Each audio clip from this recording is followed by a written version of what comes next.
Hi, my name is Nasser Yassine, and I'm the registered dietitian and clinical exercise physiologist working here at the Clarence-Rockland Family Health Team. Today I'm going to give you a quick short presentation on how to better understand nutrition labeling to help you make informed choices. The different kinds of nutrition information found on food labels are nutrition facts, the ingredient list, nutrition claims, and health claims. Only the nutrition facts and the ingredient list are mandatory in Canada. The next few slides are going to illustrate how federally regulated nutrition labeling provides consumers with information to make informed food choices. And we'll go through these different topics throughout the presentation, from the nutrition facts to the ingredient list and the different types of claims. Nutrition facts became mandatory for almost all prepackaged foods on December 12, 2005. The nutrition facts table appears on food labels with a consistent look, making it easy to find and easy to read. So the table includes a few different things. On the top, we have the specific amount of food on which all nutrient information is based, including then you'll have the calories and 13 core nutrients. So those 13 core nutrients are the minimum. Some labels will have more. It doesn't mean that they have more nutrients, it's just the food company have decided to list more nutrients, but usually it's the 13 core nutrients that it's going to be. So here's the minimum requirements for labels on a food package. You'll also have to have the actual amount of a nutrient in grams or milligrams and the percentage daily value. And we're going to go on in the next slides to explore these different parts that make the nutrition label. So what food products have nutrition facts? Actually, almost all prepackaged foods will have nutrition facts. On this slide, I'm just going to give you a little list of examples of food products that are exempt from nutrition labeling regulations. And the reason there's exemptions, there's actually many reasons, but the main one is because there's natural variations in the nutritional content of certain foods. So, for example, fresh fruits and veggies won't have labels, raw meat, poultry, fish, and seafood, except those that are ground. So ground meat, ground poultry will have a nutrition facts table. Foods prepared or processed at the store, so bakery items, sausages, salads, foods that contain very few nutrients, like coffee beans, tea leaves, and spices, as well as alcoholic beverages. And note what's interesting is if you're, let's say, you're looking at non-alcoholic beer, they will have often a label on the can, but not so on the alcoholic on the ones the beer that contains alcohol, for example. And foods that are not prepackaged, such as those in restaurants, they don't require to have a facts table, but nowadays it's easier to get more nutrition information that's being served in a restaurant. So you can always ask or look online and get that information. And nutrition information is often available on the menu items in cafeterias and fast food restaurants as well. And even if you go at the grocery store, there's information binders often on the natural value, nutritional value of vegetables and fruits that can be in the produce section in grocery stores. How do you use a nutrition facts table? The facts table has information that will enable you to compare foods that are similar to determine which one may be a better choice for you. Find foods that have more of a nutrient that you may want, like maybe fiber, vitamin A, calcium, or iron. Find foods that have less of a nutrient you might want less of, maybe like saturated fat, trans fat, sugars, or sodium. And also help you select foods for special diets. For example, someone who may be living with diabetes may want to look at the facts table to better understand how much carbohydrate are in the foods that they are consuming. In other words, the nutrition facts table can really help you make informed food choices. The nutrient value corresponds to a specific amount of food. So this specific amount of food is usually listed at the top of the facts table over here, and it's expressed in both domestic and metric measures. You see here 125 millimeters or half a cup and 87 grams. It's not necessarily the quantity you should be consuming. So remember, if you're obviously having more or less than the portion that's listed above here, it means you might be having more or less of the nutrients, obviously, that are listed at the bottom. This is why it's always good sometimes to compare how much you're actually eating to the facts table to get a better understanding of how much nutrition you're getting into your body. Did you ever ask yourself why, when you're looking at similar products, let's say bread, and you're looking on the top of the facts table and the suggested portion is different for both, even though they're both bread? Let's try and better understand why that's the case. So the food products can decide what the suggested portion is on their label but it's based um, on what an interval that's predetermined for each food category. So for example, if we're looking at bread that's unsliced, the suggested portion is 50 grams. And then the food company has to write down how much one slice, how thick it is, if it's a centimeter or 2 centimeters, for it to be around the 50 gram. If we're looking at sliced bread, to make things easy to avoid using fractions, they have an interval choice. So it can be anywhere between 25 and 70 grams. And then they can put if it's one or two slices. This way it's going to avoid being, for example, a slice and a half, a slice and 3/4 to get to 50 grams. It gives more flexibility for the food companies and to make it easier for the consumer to compare the food product with another food product that way. If you look at the crackers in our example, the predetermined suggested portion interval is between 15 and 30 grams. And food companies then have to put the amount of crackers that's included within that interval that for their food product. So this is the reason why you can see some variations, and it can be quite a bit. When you look at bread, 25 to 70 grams. That's why it's always good. Always take a look and see what is the portion on top. So when you're comparing two breads, make sure you're not comparing one that's 25 grams, one that's 70 grams, because that'll be very different in terms of the nutrient quantity for both those options. Let's take a closer look at the specific amount of food. So let's say, for example, you're looking at bran and raisin cereal. On the nutrition facts table, they might say 1 cup, 59 grams of weight. And I recommend that you also just measure just to see how much are you actually having. Because the nutrition facts table is not necessarily saying that's how much you should have. Okay, that's not the case. You might be eating less or more, the same amount. But it's just there to help you know if, for example, you want to know how much fiber am I consuming. So you can go back to the facts table and see, okay, for 1 cup I'm getting so much fiber. Oh, but I'm actually eating 1.5 cup every morning. So then you can know I'm having more than what's listed there as fiber. So a better way for you to understand how much nutrient and nutrition you're actually consuming.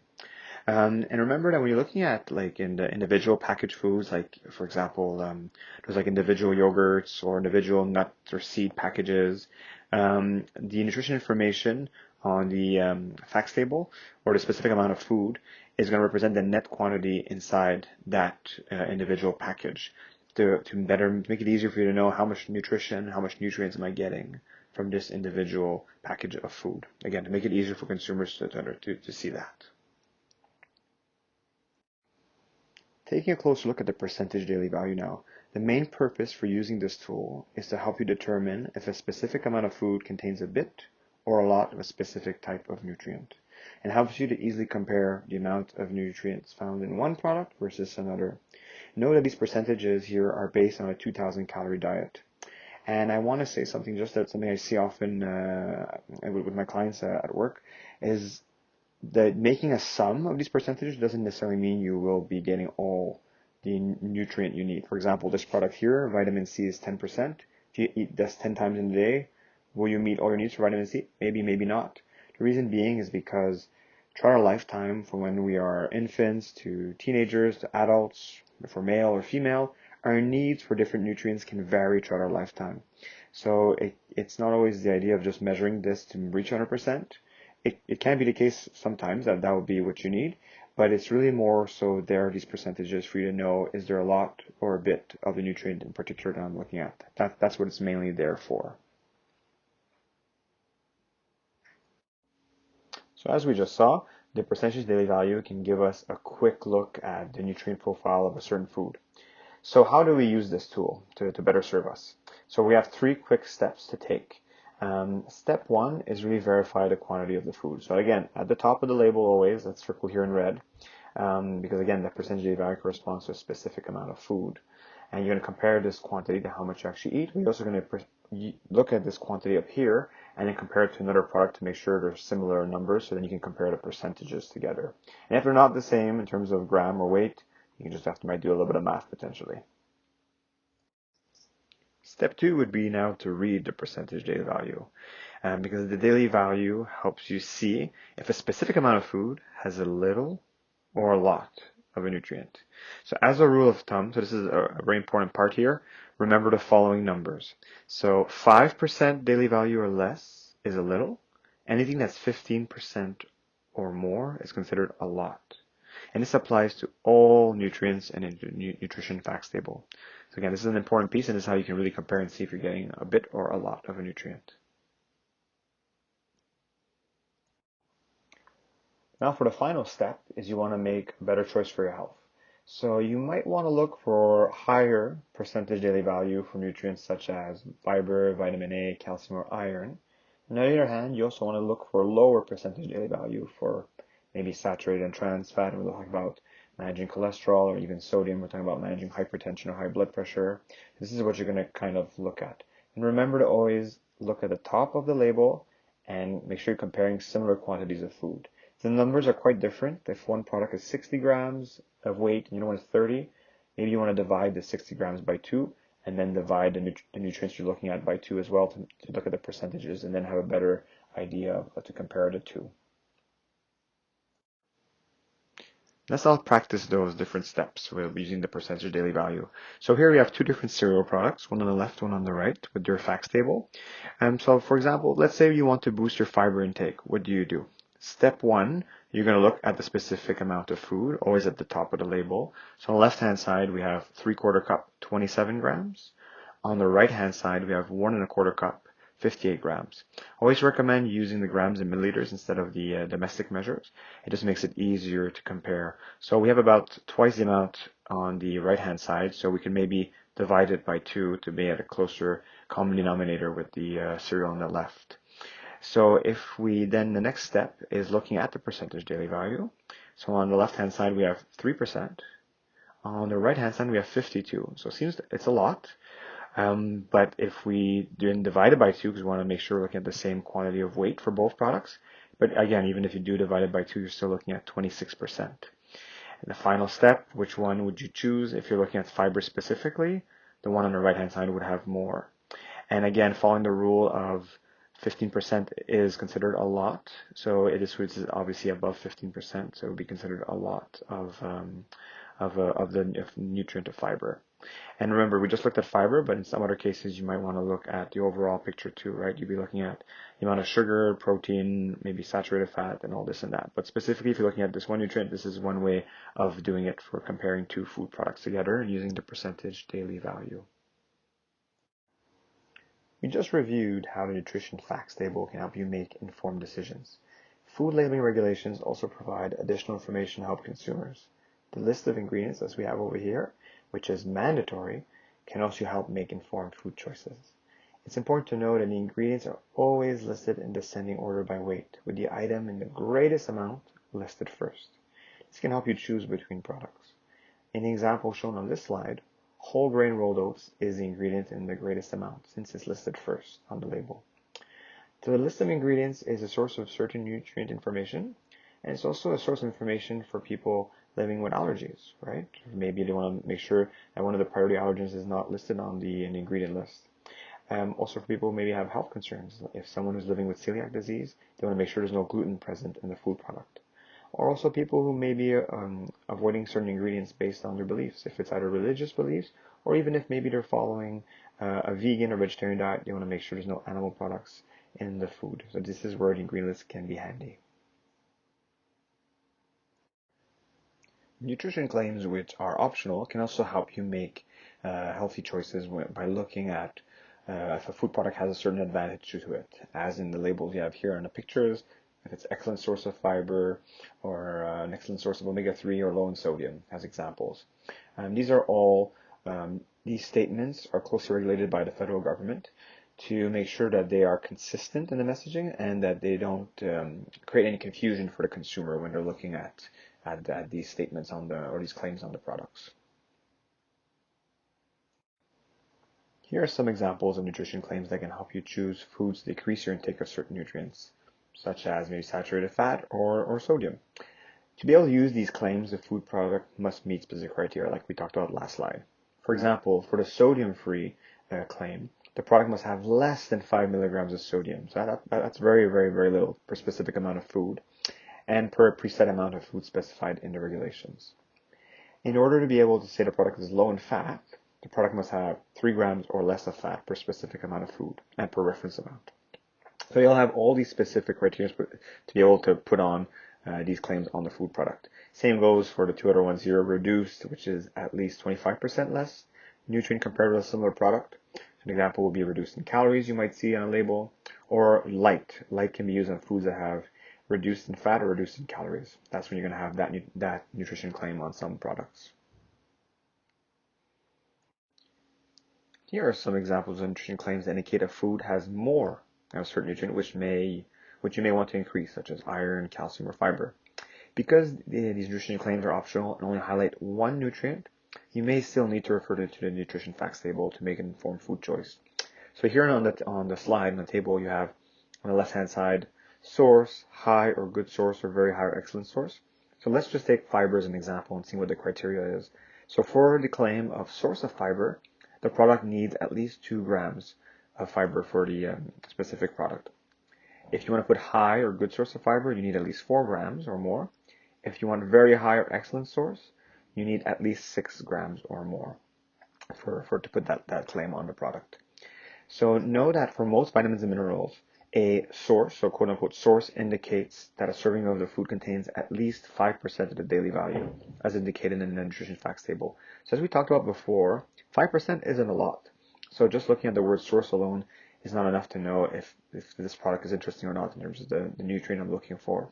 High, good source, very high, excellent source are a bit better. It's a bit higher amounts. Just keep that in mind when you're looking at these claims on food products. In terms of claims, there are also 5 health claims on how diet affects health and reduction of the risk of disease. This slide over here shows an example of one of those 5 claims that starts with the wording, a healthy diet, ... So here we have a healthy diet, low in saturated and trans fat, may reduce the risk of heart disease. Then they'll name the food and state that it's free of saturated and trans fat. So federal government regulations specify the criteria of a food must meet before a claim can be made, and the wording of the claim to ensure that they are consistent and not misleading. Because health claims are optional and only highlight a few key nutrients for foods, you may still, once again, refer to the nutrition facts table to make food choices that are better for you. So on this slide, we have the 4 other health claims that are allowed in Canada. So again, they're all about disease risk reduction claims. On the top, we have a healthy diet with adequate calcium and vitamin D and regular physical activity help to achieve strong bones and may reduce the risk of osteoporosis. So that's about bone health. Next one, a healthy diet rich in vegetables and fruit may help reduce the risk of some types of cancer.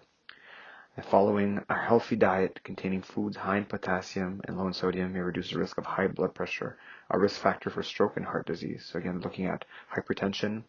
And then the last one over here, it's looking at, you're going to list the serving size from the nutrition facts table and a metric and common household measure. And then they're going to name the product and explain the product provides a certain percentage of daily amount of plant sterols, shown to help reduce lower cholesterol in adults. So those are, with the last claim we saw before in the last slide, make a total of the 5 health claims allowed in Canada. As we have just seen, the nutrition facts table, the list of ingredients, nutrition claims, and some health claims are regulated by Health Canada. These elements of nutrition labeling provide reliable and useful information. Other types of claims, often referred to as general health claims, as we have on the slide over here, have appeared in recent years on front of package labeling. They include broad, healthy for you, or healthy choice claims, as well as symbols, logos, and specific words. These claims are generally developed by third parties or corporations based on information that is closely regulated by the federal government. While it's required that this information be truthful and not misleading, consumers should not rely solely on these general health claims to make informed food choices. So how does this all tie in with Canada's food guide? On this slide here, I have the most recent food guide, so the one that came out in the past few years. The kind of a plate option versus that used to be a rainbow. So I would recommend, if you have time, go ahead and click on the link. It's going to give you a lot of information and about not just the food groups that you have here on the plate, but also information and tips such as eating more often as a family, being careful of food marketing, and all those kind of topics. But one piece that I do recommend as well, and which is in line with our presentation, is it talks about using the nutrition facts table to help make informed choices when you're trying to choose food for you and your family. In conclusion, remember to consult the nutrition facts table, the ingredient lists, take a look at the nutrition claims and health claims to help you make informed choices. Always compare the portions eaten versus the portions listed on the nutrition facts table to give you a better idea how much of specific nutrients am I actually consuming. Use a percentage daily value to have a quick look to see if a food contains a lot or a little of a certain nutrient. Remember the rule of thumb, 5% or less is a little, 15% or more is a lot. If you enjoyed this presentation and you want to learn more about nutrition labeling, you can go on the Health Canada website. That's at the bottom of this slide, and you'll get a lot more information on that topic. Finally, I'll encourage you all to do some practice. So take a look at those nutrition labels that you have at home, or even the next time you go to the grocery store, and put into practice the things that you learned today. Remember, you can always go back in the presentation if there's a section that you missed or you want to review. And on that note, I thank you all for listening, and I hope you have a wonderful day. Thank you.